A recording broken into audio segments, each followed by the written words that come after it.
Good morning বন্ধুরা। আর আজকে দুপুরের লাঞ্চে রান্না করে নিয়েছি মুগের ডাল। এটাকে আমি সেদ্ধ করে নিয়েছিলাম, এবারে ভেজ দেবো।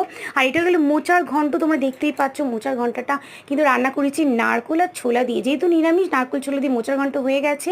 আর এদিকে করে নিয়েছি ভেজ ডাল, ডালটা সেদ্ধ হয়ে গেছিলো, ফোড়ন দিয়ে দিয়েছি ক্যাপসিকাম, তার সঙ্গে গাজর। আর এটা হয়ে গেলো মোচার ফুল, মানে মোচার লাস্টে যে কুচি অংশটা সেটাকে আমি কেটে নিয়েছি, পুরোটা যদিও কাটতে পারিনি, কিন্তু দেখো এরকম শেপে একটাই মাত্র ভালো করে কাটতে পেরেছিলাম, বাকিগুলো ভেজেছি।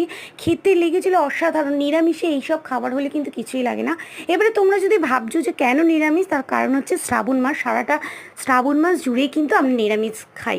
আর এই দেখো মোচার ওই যে মাঝখানের অংশটা খুব কচি থাকে, সেটাকে আমি এইভাবে ভেজে নিয়েছি। আলু উচ্ছে ভাতে দিয়েছি, এটাকে কাঁচা সর্ষের তেল নুন দিয়ে মেখে হয়ে গেল আলু উচ্ছে ভাতে মাখা মোচার বড়া, মোচা দিয়ে ঘন্ট আর ভেজ ডাল, তার সঙ্গে সাদা ভাত। ভালো লাগলে অবশ্যই লাইক অ্যান্ড সাবস্ক্রাইব করে পাশে থেকো। আজকের মতো বাই।